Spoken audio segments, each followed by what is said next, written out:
Hello students, कैसे हैं आप सब लोग। आज हमारे साथ अजय सर भी हैं। तो गाइज, जैसा कि मैंने आप सभी को वादा किया था कि मैं एक वीडियो और लेके आऊँगा एग्ज़ाम से ठीक पहले की, तो इस वीडियो के लिए हमें ज्वाइन कर रहे हैं अजय सर। तो सबसे पहले अजय सर, आप बताएं, आप ये जो एग्ज़ाम अब आने वाला है, जो कल से स्टार्ट होने वाला है, उसके लिए स्टूडेंट की जो प्रिपरेशन है, उसमें जो वो प्रिपरेशन कर चुके हैं, अब उनका माइंडसेट कैसा होना चाहिए। देखो बच्चों, first of all good evening. और आगे बढ़ते हैं इस सेशन के अंदर, जिसमें हमें मेन डिस्कशन करना है कि एग्ज़ाम से पहले हमें किस तरीके से प्रिपरेशन करनी है। ठीक है, अब अगर हम बात करें तो अब अगली डेट्स में, इस वीक के अंदर, अगली वीक में, ठीक है, आप लोग का एग्ज़ाम कंडक्ट होने वाला है बच्चों। तो हमें क्या करना है, सबसे पहले बच्चों, हमें अपनी जो प्रिपरेशन हम लोगों ने किया है, उसके जितने भी हमने शॉर्ट नोट्स बनाए हैं, उन सबको हम क्या करेंगे बच्चों, रिकॉल करेंगे। ठीक है, कोशिश ये करेंगे कि बहुत ज़्यादा नया ना पड़े। ठीक है, जो भी हम लोगों ने स्टडी किया है उसको हम अच्छे से रिकॉल करेंगे। ठीक है, सब्जेक्ट मैथमेटिक्स के अंदर हम कोशिश करेंगे प्रीवियस ईयर के क्वेश्चंस लगाएं। ठीक है, जो अभी तक हमारे एग्जाम्स के अंदर आए हैं। ठीक है, और बहुत ज़्यादा हम ऐसा नहीं करेंगे कि ना बहुत है ना टफ वाले क्वेश्चंस लगा रहे हैं, अच्छी डिफिकल्टी लेवल वाले क्वेश्चन लगा रहे हैं। कोशिश करो अपने आप को कहीं ना कहीं कॉन्फिडेंट हो। अब कॉन्फिडेंस अगर आपको अपना बनाना है ना बच्चों, तो कहीं ना कहीं मेरा जो सजेशन है आपके लिए इतना है कि आप वो क्वेश्चन पेपर लगाओ जहाँ से आपको ऐसा लगे कि हाँ, आपका मैथ्स आपको आने लग गया, आपको इंग्लिश आपको आने लग गई, आपकी रीजनिंग में आपकी अच्छी कमांड है, जीएस में आप अच्छा परफॉर्म कर रहे हैं। कुछ इस तरीके से आपको प्रिपरेशन को आगे लेके जाना है बच्चों। ठीक, बाकी का आशुतोष सर आगे डिस्कस करेंगे। ठीक है गाइस, तो मैंने इसके बारे में काफ़ी सोचा और मैंने इस चीज़ को डिसाइड किया कि मैं आप लोगों के लिए बिल्कुल क्लियर शब्दों में चीज़ों को आपके लिए लेके आऊँ। तो स्टार्ट देखिए करते हैं कि भाई क्या वो चीज़ें हैं जिनका आपको खास तौर पे ध्यान रखना है। राइट, आप देख सकते हैं मैंने एक इस तरफ यहाँ पे आप देख पा रहे होंगे डूज लिखे हुए हैं कि भाई आपको क्या काम करना है। भाई एकदम सिंपल लैंग्वेज में आपको बता रहा हूँ आपको क्या काम करना है। देखिए, सबसे पहली बात, कल से आपका एग्ज़ाम स्टार्ट हो रहा है। 24 से जो है आपका एग्ज़ाम स्टार्ट होने जा रहा है। राइट, तो जिन लोगों का कल ही एग्ज़ाम है, पर्टिकुलरली उनकी मैं बात करूँगा कि जो कल जिनका एग्ज़ाम है, वो लोग खास तौर पे इस बात पे ध्यान दें कि आपको सबसे पहले बिल्कुल भी घबराहट नहीं रखनी है। No anxiety should be there. आपको रिलैक्स करना है, जस्ट रिलैक्स। बिल्कुल आप शांत हो जाएं और बिल्कुल ना सोचें कि भाई आपके सामने बहुत सारे टास्क हैं करने को, और जो भी और दूसरी तरह की बातें जो दिमाग में आती हैं उन्हें ना आने दें कि मेरा सिलेक्शन होगा या नहीं होगा। इनफैक्ट कुछ स्टूडेंट्स तो ये तक सोचने लग जाते हैं कि भाई वो एग्ज़ाम दें या ना दें, क्योंकि उनकी प्रिपरेशन उन्हें लगता है कि वो अप टू मार्क नहीं है। बट बिलीव यू मी, मैं मानता हूँ और मैंने हर बार ये बात कही है कि ये जो एग्ज़ाम है, ये exam dear students hard work plus luck का है। ऐसे बहुत से स्टूडेंट्स हैं जो एक हार्ड वर्किंग स्टूडेंट से कम हार्ड वर्किंग थे, बट लक के चलते सिलेक्ट हो गए। ऐसा कई बार हुआ है। इसलिए आप भी अपनी प्रिपरेशन को अंडर एस्टिमेट ना करें। आपको बिल्कुल अपने आप को रिलैक्स रखना है। जब आप रिलैक्स होते हैं, अपने आप को रिलैक्स करते हैं, तो आप कामली अपने एग्ज़ाम के अंदर जाएंगे। राइट, और जब आप कामली अपने एग्ज़ाम में जाएंगे तो आपका जो एग्ज़ाम के टाइम पे फोकस होगा वो गॉड लेवल का होगा। और यही आपको चाहिए, आपका फोकस अच्छा होना चाहिए। बार बार एक ही बात मैं अपने स्टूडेंट्स को ऑफलाइन और ऑनलाइन सभी क्लासेस में कहता हूँ, ये एग्ज़ाम एप्टीट्यूड का है, ये एग्ज़ाम नॉलेज का नहीं है। नॉलेज एक बस छोटा सा जरिया है जिससे आपका एप्टीट्यूड चेक किया जाता है। इस कारण से इन एग्ज़ाम्स के अंदर जो चीज़ मैटर करती है वो है आपका शांति से अपने पूरे फोकस को, बेस्ट फोकस को जो है वो लेके आना, उसको प्रैक्टिस करना। जब आप ऐसा करते हैं तो ऑटोमेटिकली आपका एग्ज़ाम बेस्ट हो जाता है। आप देखते हैं कि घर में आप जो मॉक टेस्ट लगाते हैं उनका स्कोर हायर होता है देन आप जो मॉक लगाते हैं या तो ऑनलाइन कहीं पे या फिर किसी कोचिंग के अंदर। वहाँ आपका जो स्कोर है वो इतना अच्छा नहीं हो पाता। उसका एक सीधा रीज़न है कि आप वहाँ पे शांत नहीं होते, काम नहीं होते। इसलिए first and foremost point is relax. Second point जो मैं चाहता हूँ आप सभी इस पर ध्यान दें, वो ये है कि कई बार एक्साइटमेंट के चलते, एंजाइटी के चलते स्टूडेंट अपनी स्लीप यानी अपनी नींद को जो है वो सेक्रीफाइस करने का सोचता है। ऐसा भूल कर भी ना करें, क्योंकि अगर नहीं ढंग से और टाइम पे सोए तो फिर नींद आएगी आपको एग्ज़ाम टाइम पे। ठीक है ना, और वो भी कौन कौन से सेक्शंस में मैं बात भी करूँगा उनके बारे में। और ठीक है, नींद उड़ जाएगी कुछ सेक्शंस के अंदर। तो आपको थोड़ा ध्यान रखना होगा कि आपको एक प्लान तरीके से जाना है, और प्लान तरीके से अगर जाना है तो उस प्लान का एक छोटा सा जो पार्ट है वो आपकी नींद भी है।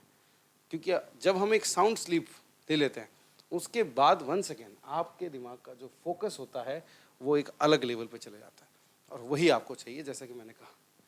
अच्छा, कई स्टूडेंट्स जो है वो एक बात करते हैं, उनको कुछ लोग ये बोल भी देते हैं, कई अतरंगी लोग होते हैं, बोल देते हैं कि भाई लास्ट दिन पढ़ना है ही नहीं, ठीक है, बिल्कुल नहीं पढ़ना है, मूवी देखनी है। इस तरह की बातें भी कुछ लोग कर देते हैं। वो ठीक है, वो एक रिलैक्स के लिए किसी को बोलना सही है। मैं चाहूँगा कि आप आराम करें, नींद लें, बजाय कि आप कोई मूवी देखें। ऑब्वियस सी बात है, मूवी ना देखें।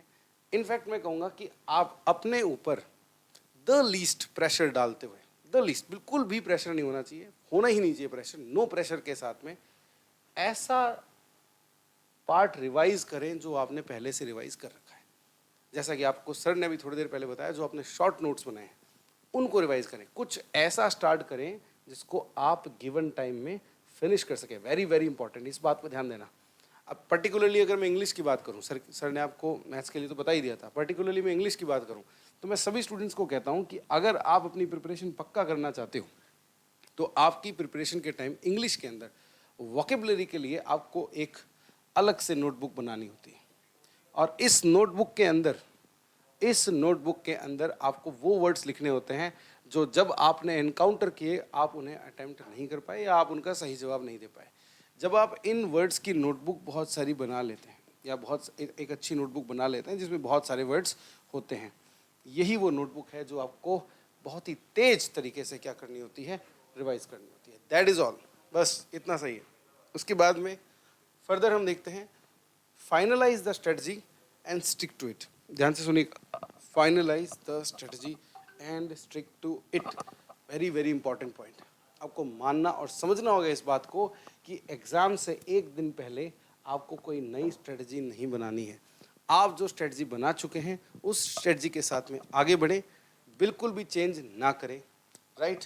और जैसा कि मैंने कहा, स्टिक टू इट, बिल्कुल उसके साथ में जुड़े रहें। आपका सीक्वेंस आपके दिमाग में डिसाइडेड होना चाहिए। आप जानते हैं आपके एग्ज़ाम के अंदर 4 सेक्शंस हैं। 4 सेक्शंस कौन से हैं? जीएस है, इंग्लिश है, रीजनिंग है, मैथ्स है, राइट। जीएस है, इंग्लिश है, रीजनिंग है, मैथ्स है, ये सीक्वेंस। अब सीक्वेंस से मेरा मतलब क्या है कि भाई मैं जब कभी भी पेपर अटेम्प्ट करता हूँ तो मेरा सीक्वेंस वो जर्म होता है। यही मेरा जो सीक्वेंस है वो रहता है कि मैं सबसे पहले उस सेक्शन को अटेम्प्ट करता हूँ जो मिनिमम टाइम लेता है, जो है आपका जीएस, फिर इंग्लिश, फिर रीजनिंग, फिर मैथ्स। आपका इससे अलग हो सकता है, ठीक है, यू कैन डिफर, आप बिल्कुल इससे डिफर कर सकते हैं। और अगर वो ऐसा है आप उसी के साथ जाए। अगर आप मैथ्स के साथ स्टार्ट करते हैं, there is nothing wrong with it. आप एक सिंपल सी बात याद रखें कि आपने अपनी स्ट्रेटजी को बना रखा है, एग्जाम टाइम पे तो बिल्कुल चेंज ना करें, और एक दिन पहले भी मैं मना कर रहा हूँ चेंज करने से। अच्छा, इसमें एक फैक्टर और होता है। एक फैक्टर ये होता है कि कुछ स्टूडेंट्स को मिल जाते हैं कुछ तुर्रम खां, फिर से मैं बोलूँगा कुछ अतरंगी तुर्रम खां, वो आपको एंड टाइम पे आके बोलते हैं, अरे ये क्या तूने स्ट्रेटजी बना रखी है, जरम जरम। नहीं, तू तो मर्ज बना, ठीक है ना, कि पहले मैथ्स फिर इंग्लिश, क्योंकि दोनों इंपॉर्टेंट सेक्शंस होते हैं, और फिर रीजनिंग, फिर लास्ट में जीके कर देना, एक आध छूट भी जाए तो। इस तरह की कोई स्ट्रेटजी अगर आपको बताता है उसके अंदर ना पड़े। अगर आपकी ये पहले से स्ट्रेटजी बनी हुई है तो एक अलग बात है, दैट इज़ एब्सोल्युटली फाइन, वो कोई दिक्कत नहीं है। लेकिन एंड टाइम पे नई स्ट्रेटजी ना बनाएं। भगवान के लिए इस बात को समझें कि अब आपके पास में एक्सपेरिमेंट्स करने का टाइम नहीं है। Go with the flow that you have created, जो आपने फ्लो क्रिएट किया है उस फ्लो के साथ में आगे बढ़ना है। चलिए, तो ये थे मेरी तरफ से डूज। अब आपको कुछ डोंट्स जो हैं वो समझाएंगे अजय सर। आइए सर। अब अजय सर आपको जो है कुछ डोंट्स भी समझाते हैं कि आपको क्या नहीं करना है, उन बातों पर ध्यान दें। तो स्टूडेंट्स, डोंट्स हमें क्या क्या नहीं करना है, ठीक है, इसके लिए मैं कुछ बातें बता देता हूँ। एज पर नो मोर मॉक्स बच्चों, अगर मैं बात करूँ मॉक्स के रिगार्डिंग, तो देखो अब बहुत ज़्यादा मॉक तो नहीं लगाने हैं, लेकिन है ना दिन में एक मॉक आप लगा सकते हैं जब तक आपके एग्ज़ाम की डेट आपको आ रही है, ठीक है। और उसका एनालिसिस हम क्या करेंगे, बड़े प्रॉपर तरीके से करेंगे, ठीक है। अगर वो मॉक्स में हमारी परफॉर्मेंस अच्छी होती है देन वेल एंड गुड है, ठीक है। और अगर परफॉर्मेंस अच्छी नहीं हो रही है तो उससे भी हमें कहीं ना कहीं नेगेटिव होने की आवश्यकता नहीं है। जो उस मॉक के बाद एनालिसिस हम लोग करेंगे ना, तो वहाँ से हम छोटी छोटी बातें अपने अंदर ऐड करेंगे, ठीक है। रही बात, देखो मैथमेटिक्स ऐसा सब्जेक्ट है, एक दिन में अगर हम पढ़ना चाहें तो नहीं पढ़ सकते, इसका मतलब हमें पहले से क्या करना पड़ता है, प्रिपरेशन करना पड़ता है, ठीक है। लेकिन कुछ ऐसे पर्टिकुलर टर्म्स ज़रूर हैं जिनके लिए मैं कह सकता हूँ कि आप वन नाइट स्टडी करें या एग्ज़ाम से पहले तक पढ़ाई करें तो उसका इफ़ेक्ट आपको देखने को मिल जाता है। जैसे मैं बात करूं, अगर आपका कोई फ्रेंड आपके साथ प्रिपरेशन कर रहा है, वो आपसे बोलता है कि चल एक काम करते हैं 20 वोकैब्स आप क्या कर लेते हैं, तैयार कर लेते हैं, तो ये एक ऐसा टर्म हो सकता है कि जिसको मैं क्या कर सकता हूँ, एग्जाम से पहले भी क्या कर सकता हूँ बच्चों, देख सकता हूँ, ठीक है। या बात करें करंट अफेयर्स की, बात करें तो किसी ने आपको बताया कि देखो मॉर्निंग में आप है ना पेपर देने जा रहे हो, उससे पहले अगर कोई पर्सन आपको मिला आपके साथ बस में ट्रैवल कर रहा है, उसने आपको बोला कि देखिए काम करते हैं कि पर्टिकुलर ओलंपिक्स के ऊपर एक क्वेश्चन बन सकता है या मिलिट्री एक्सरसाइज के ऊपर क्वेश्चन बन सकता है, ऐसी चीज़ों को हम एंड मोमेंट तक देखेंगे, ठीक है, इसमें हमें कोई परेशानी नहीं है। तो रही बात पहला पॉइंट्स, नो मोर मॉक्स, बहुत ज़्यादा मॉक्स हमें नहीं लगाने हैं, ठीक है। एटलीस्ट एक मॉक हम कम से कम एक मॉक लगाएंगे, लेकिन एक से ज़्यादा भी नहीं लगाना है, उसका एनालिसिस प्रॉपर करेंगे जब तक हमारा एग्जाम होगा। बहुत ज़्यादा मॉक्स नहीं, दिन भर मॉक्स लगाते रहें, ठीक है। और कोशिश करें कि ना क्या करें, अपनी स्पीड को बूस्ट करें। तो ऐसा, तो इससे पहले वाली प्रिपरेशन ज़्यादा इंपॉर्टेंट होगी बच्चों, ठीक है। दूसरा, nothing new can not be learn, ठीक है। नथिंग न्यू, जैसा कि बच्चों मैंने आपको बताया, बहुत ज़्यादा नया नहीं पढ़ना है, लेकिन पर्टिकुलर जैसा मैंने बताया कि आप कहीं ना कहीं करंट अफेयर्स के जो फैक्ट्स हैं, जो रिजल्ट्स हैं, वो आप एंड मोमेंट्स तक देख सकते हैं। क्योंकि अगर एंड मोमेंट्स पर भी हम देखेंगे तो वो कहीं ना कहीं ऐसे होते हैं, अगर डायरेक्ट आ जाते हैं तो बहुत अच्छी बात है, नहीं आते तो कोई ज़्यादा नुकसान उससे हमें नहीं होता, ठीक है, प्रॉपर वे में, ठीक है। Do not be panic, third points बच्चों, ठीक है। Do not be panic word का मतलब क्या हो जाता है बच्चों, यहाँ से अगर मैं आपसे बोलूँ कि पैनिक क्रिएट नहीं करना, देखो अगर आप कोई भी सेक्शन ओपन कर देते हैं, हो सकता है आपने सबसे पहले, आपका स्ट्रॉन्ग जोन है आपका फॉर एग्जांपल मैथमेटिक्स, आपने बोला मैथमेटिक्स से मैं स्टार्ट करता हूँ, और मान लीजिए मैथमेटिक्स के पेपर में कुछ पर्टिकुलर क्वेश्चन ऐसे ही डाले गए हैं जो आपका टाइम क्या करने वाले हैं बच्चों, ख़राब करने वाले हैं, ठीक है। तो ऐसी सिचुएशन में क्या होता है कि हम लोग क्या करते हैं, कभी कभी उन क्वेश्चंस को क्या करते हैं, अपने ईगो पे ले लेते हैं और कोशिश करते हैं कि इनका आंसर हम किसी भी तरीके से क्या करें, निकाल के देंगे, ठीक है। लेकिन कहीं ना कहीं क्या है कि ये जो गेम है ना आपका CHSL वाला, ये आपका ज़्यादातर है ना स्पीड के ऊपर है, ठीक है। यहाँ पर जो सारे क्वेश्चन हैं वो कहीं ना कहीं स्पीड से रिलेटेड है। यहाँ पर अगर है ना कोई क्वेश्चन कैलकुलेटिव बन गया तो पहली बात ये करनी है अपन को, है ना, उस क्वेश्चन को स्किप करना है, आगे वाले क्वेश्चन की तरफ जाना है, ठीक है। और अगर हमसे ऐसी कोई गलती हो गई है कि हमने उस क्वेश्चन में टाइम इन्वेस्ट कर दिया, तो पैनिक नहीं होना है, ये ऑटोमेटिक नेचुरल हैबिट है कि हम लोग है ना कहीं वो परफॉर्मेंस को क्या करने वाले हैं, उस जगह शो कर देंगे, ठीक है, कि पैनिक सिचुएशन को। लेकिन आपको पहले से माइंड मेकअप करके जाना है कि चलो इसमें मैंने टाइम वेस्ट किया, अगले वाले जो क्वेश्चन हैं उनको मैं प्रॉपर वे में क्या करूँगा, चूज करूंगा, अगर आंसर आता है देन वेल एंड गुड है, नहीं तो स्किप करेंगे और आगे बढ़ जाएंगे। तो पैनिक सिचुएशन के साथ नहीं जाना है, ठीक है। कॉन्फिडेंस अपने आप को देना है, पेपर के अंदर भी कॉन्फिडेंस देना है, ठीक है। अगर कोई पर्टिकुलर सेक्शन में आप है ना अच्छा फील नहीं कर रहे हैं तो क्या करिए, ऐसा सेक्शन ओपन करिए जिसमें आप क्या हैं, बेस्ट हैं, बेहतर है, वहाँ से आप अपनी स्पीड को क्या करिए, जनरेट करिए, ठीक है, जहाँ से आपकी जो पैनिक सिचुएशन से आप निकलने की कोशिश करिए, ठीक है। चलिए next, do not leave everything for the last minute, ठीक है। तो इसका मतलब सिर्फ यही है कि ना आप बहुत ज़्यादा चीज़ों को आप एंड मोमेंट तक ना छोड़ें, उससे पहले ही क्या करें, उन चीज़ों को प्रिपेयर करें, तैयार करें, ठीक है। खास तौर पे GS वाला जो पोर्शन होता है बच्चों आपका, उस पोर्शन के अंदर आप लोग शॉर्ट नोट्स ज़रूर बनाएं, ठीक है। और अगर अभी तक नहीं बना रखे हैं तो उनमें काम के फैक्ट्स हैं जो प्रीवियस ईयर क्वेश्चंस में पूछे गए हैं या बार बार रिपीट हो रहे हैं, उन सबको आप क्या करें, एक पेज पे लिखें और उस पेज वाली स्टडी की तरफ आप लोग जाएं, ठीक है। कहीं ना कहीं GS वाला पोर्शन ज़्यादा इफेक्टिव हो जाता है बच्चों, क्योंकि मैथ्स रीजनिंग आज की डेट में अगर बच्चों की बात करें तो लगभग सब ठीक ठीक रखते हैं, ठीक है, बहुत ज़्यादा खराब वर्स्ट सिचुएशन नहीं होती। इंग्लिश वोकैब में बच्चे फंस जाते हैं और पूरा बच्चा किस में जाकर के कट ऑफ से कहीं ना कहीं गड़बड़ाता है, GS वाले पोर्शन में। GS जितना बेहतर आपका होगा बच्चों, उतनी ही ज़्यादा आपके क्या हो गए, कट ऑफ से मार्क्स कहीं ना कहीं प्लस माइनस रहने वाले हैं, ठीक है। अगर ख़राब हुआ तो आप उतने ही नीचे आने वाले हैं, और जितना प्लस होगा उतना ही आप बेहतर जाएंगे, ठीक है, जितना ही 200 की तरफ जाएंगे हम लोग, ठीक है। Do not be late for everything for your exam, ठीक है, डोंट बी लेट, ठीक है। एग्जाम से पहले लेट नहीं होना, ये तो सबसे पहला आपका कहीं ना कहीं प्रायोरिटी है कि अब एग्जाम हॉल तक आप टाइम से पहुँचें और कहीं ना कहीं बिफोर टाइम पहुँचें, आराम से रिलैक्स रहें, ठीक है। और अगर आपका सेंटर ऐसी जगह पे आया है कि जहाँ पर आपको ट्रैवल करके जाना है तो बच्चों एक दिन पहले पहुँचें आराम से, ठीक है, और उसके बारे में पता करें कहाँ पर सेंटर है, ठीक है, प्रॉपर नॉलेज लें उस जगह का और फिर उस अकॉर्डिंग आप क्या करें, प्लान करें। क्योंकि आपकी जो शिफ्ट है, जो पहली वाली शिफ्ट है, उसमें आपको बहुत समय नहीं मिलता है कि आप क्या करें कि सेम डे उन चीज़ों को सर्च करें और वहाँ पहुँच जाएँ, इसलिए एक दिन पहले पहुँचें, आराम से उस सेंटर को जज करें और उस जगह आप पहुँचें, प्रॉपर तरीके से रिलैक्स होकर के एग्ज़ाम दें बच्चों, ठीक है। मेरा सजेशन आप लोगों से सिर्फ इतना सा है, ठीक है। अपने आप को कॉन्फिडेंस दें। कॉन्फिडेंस देने के लिए सबसे इम्पॉर्टेंट है आप वो सब चीज़ें इस तरीके के क्वेश्चंस पेपर सॉल्व करें जहाँ पर आपको बहुत ज़्यादा टफ क्वेश्चन नहीं थे। इवन बात करूँ CHSL के पुराने क्वेश्चन पेपर लगाएं, ठीक है। आपको CGL मेंस वाले क्वेश्चन लगाने की आवश्यकता नहीं है। अगर आप वो लगाते हैं इसका मतलब अपने आप को क्या करने वाले हैं, जो पेपर से पहले जो कॉन्फिडेंस की हमें ज़रूरत होती है वो आपका क्या हो जाएगा बच्चों, ब्रेक होगा। उसकी वजह से आप कहीं ना कहीं क्या करेंगे, साइकोलॉजिकली क्या करेंगे, पेपर में जब बैठेंगे तो आपके अंदर एक डर होगा कि क्या पता ऐसा क्वेश्चन आ जाए। तो ऐसा आपको नहीं करना है, रिलैक्स होकर के बैठें, ठीक है। और प्रॉपर तरीके से अपने एग्जाम के लिए, इवन मैं बोला हूँ लास्ट मोमेंट वाली स्टडी में सिर्फ 2-3 चीज़ों का ध्यान रखना है आपको। एक तो करंट अफेयर्स, ठीक है, जिसमें भी पर्टिकुलर आपने पॉइंट्स बना रखे होंगे 10, 11, 12 जो भी पॉइंट्स आपके हैं कि बुक्स एंड ऑथर्स हो गया, डेज एंड करेंसीज हो गए, जो भी है, मिलिट्री एक्सरसाइज हो गई, ये जो कुछ पॉइंट्स हैं इन पर आप ध्यान दें, ठीक है। साथ के साथ थोड़ा सा वोकैब वाला पोर्शन भी ऐसा है कि जिसको अपन एंड मोमेंट पर लेके आ सकते हैं। इसके अलावा बहुत ज़्यादा एक्सपेरिमेंट करने की ज़रूरत नहीं है। अगर कोई टॉपिक आपने नहीं पढ़ा है अभी तक तो उस टॉपिक को आप बिल्कुल आखिरी दिन वाले मोमेंट पर पढ़ने का ट्राई ना करें तो ज़्यादा बेटर रहेगा। दूसरा बच्चों, एक और सजेशन है मेरा आपसे, कोशिश ये करें ज्योमेट्री के अंदर आप थ्योरम्स का एक शॉर्ट नोट्स बना लें अभी से। अगर आपका एग्ज़ाम अगर कल की डेट में है तो बहुत ज़्यादा मैं नहीं कहूँगा, लेकिन अगर आपका और इससे एक आध दिन और डिले है तो थ्योरम्स जितनी भी ज्योमेट्री की या फॉर्मूले हैं उनको एक पेज पर ज़रूर लिख लें। अगर आप ऐसा करेंगे तो कहीं ना कहीं क्या होगा, आपको इसका बेनिफिट होगा बच्चों, ओके। तो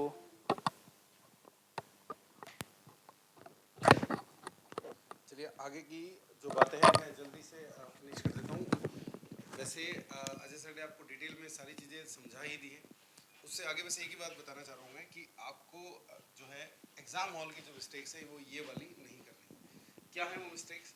देखिए सबसे पहले एक चीज़ तो आपको अजय सर ने पहले ही मेंशन कर दी है, आपको ईगो अटेम्प्टिंग नहीं करनी है। आपके सामने एक ऐसा क्वेश्चन आ गया है जिसको आप जानते हैं, आप प्रिपेयर करके गए हैं कि ये जो क्वेश्चन है ये आपका पॉसिबली टाइम अच्छा खासा लेगा, तो उस पर ईगो अटेम्प्टिंग नहीं करनी है। क्योंकि उस टाइम अगर आपने इसको स्किप कर दिया तो आपने एट मैक्स उसके अंदर अपने 10 सेकेंड्स पे जो है वेस्ट किए एट मैक्स। लेकिन अगर आपने ईगो अटेम्प्टिंग की तो वो आराम से आपके 2 मिनट ले जाएगा, और मिनिमम बोल रहा हूँ मैं 2 मिनट, उससे तो ज़्यादा ही होता है जनरली, क्योंकि इसमें टाइम नहीं पता चलता कि 2 मिनट कितने में, राइट। और इसीलिए मैं कह रहा हूँ कि ये 2 मिनट मतलब 2 मिनट देने के बाद भी आपके पास जो आंसर है वो कुछ नहीं मिलता। अब जब आंसर मिला ही नहीं, क्योंकि और उस टाइम आपको एक प्रेशर और रहता है कि मुझे ये जल्दी करना है। इन कारणों से आप 2 मिनट भी वेस्ट करते हो। मैंने मिनिमम बोला 1 सेकेंड, ज़्यादा टाइम लगेगा और उसके बाद में आपको इसके नंबर भी नहीं मिलेंगे। तो ऐसा कौन करता है? इसलिए आपको ध्यान रखना है, अपने माइंड से आपको खेलना है, ईगो अटेम्प्टिंग नहीं करनी है। Don't take too much time, you know what a minute is. वही बात जो मैंने अभी आपको बताई थोड़ी देर पहले कि आप जानते हैं कि 1 मिनट कितना होता है। 1 मिनट के अंदर, मैं आपको ध्यान से सुनिएगा मेरी बात को, 1 मिनट में आपको ये चीज़ डिसाइड कर लेनी है, एटलीस्ट ये चीज़ डिसाइड कर लेनी है कि आपको ये क्वेश्चन करना भी है या नहीं करना है। इन केस आपने स्टार्ट कर दिया है, आपको बीच में भी अगर लगता है, आपने अराउंड मान लीजिए 50 सेकंड्स दे दिए और आपको बीच में लग गया है कि ये आगे जाके ये जो क्वेश्चन है ये तो भैया कहीं अटक जाएगा, तो फिर उसको आपको छोड़ देना है वहीं के वहीं। 50 सेकंड वेस्ट हो गए, नो वरीज। 1 मिनट वेस्ट करने कोई दिक्कत नहीं होती। मैं इवन अपनी जब स्टूडेंट्स को स्ट्रेटजी बताता हूँ तो वो 60 में से 55 मिनट्स की सिर्फ इसीलिए बताता हूँ ताकि आप 5 मिनट्स जो है वो इस तरह के क्वेश्चन पे आके वापस उस पर प्रहार कर सकें, है ना, उस पर स्ट्राइक कर सकें आप। लेकिन आपको समझना होगा कि आपको 1 मिनट से ज़्यादा टाइम नहीं लेना है ये सोचने में कि मुझे ये करना है कि नहीं करना, राइट। अगर हो जाता है वो तो सबसे बढ़िया बात है। उसके बाद में रिमेन सिविलाइज्ड। बाकी ये देखो ये बात भूलने वाली तो नहीं है, लेकिन फिर भी मैंने ये मेंशन कर दिया कि आप लोगों को सिविलाइज्ड रहना है। एग्जाम हॉल के अंदर आपको जो इंस्ट्रक्शंस दिए जाएं इन्विजिलेटर्स के द्वारा, आपको उन्हें प्रॉपरली फॉलो करना है। चाहे आपका बायोमेट्रिक हो, चाहे आपका सीट पे वहाँ बैठना हो, चाहे इधर उधर देखने के लिए वो मना करते हैं तो आपको नहीं देखना है। आपको मेक श्योर करना है कि आप ऐसा कुछ भी ना करें जिससे उन्हें ये मौका मिले कि वो आपको डिबार कर दें, राइट। ऐसा कुछ भी ना करें, राइट। इसके लिए ध्यान रखें, आप सिविलाइज्ड रहें। ऑफ कोर्स मैं ये तो नहीं बोलूँगा कि चक्कू थोड़ी लेके जाना है, वो सारी चीज़ें आपके नोटिफिकेशन में पहले से लिखी होती हैं। ऐसा कोई भी नहीं करता जो प्रिपरेशन करता है। लेकिन हाँ, मैं फिर भी एक बात ये मेंशन कर दूंगा कि आप सिविलाइज्ड रहें, आप शांत रहें, अपने आप को काम रखें, क्योंकि यही जो बिहेवियर है ये आपका आगे कंटिन्यू भी होगा। चलिए, so that's all from our side guys. ये थे हमारी तरफ से कुछ dos and don'ts and important tips for SSC CHSL exam. मैं आशुतोष आप सभी को बहुत सारा बेस्ट ऑफ लक देता हूँ अपनी तरफ से और चाहता हूँ कि आप सभी स्टूडेंट्स बेहतरीन परफॉर्मेंस दें, जाए अपना बेस्ट दें। मैं फिर से कहूँगा अपने आप को शांत रखें, अपने आप को काम रखें, अपने आप को सिविलाइज रखें और विश्वास करें कि आप इस एग्ज़ाम के अंदर सेलेक्ट होने के लिए आए हैं और इस कॉन्फिडेंस के साथ में आगे बढ़ें। जैसे मैंने भी कहा, अपने आप को कॉन्फिडेंस देना है आपको, क्योंकि और कोई वहाँ पे नहीं देगा। बाकी डिफिडेंस वाली काफ़ी चीज़ें होंगी, लेकिन आपको अपना जो कॉन्फिडेंस है उसको ऐसा कमाल का रखना है कि आपका जो एग्ज़ाम है वो आपके सामने मिलते हैं हम अगले सेशन में guys. Bye bye, thank you so much.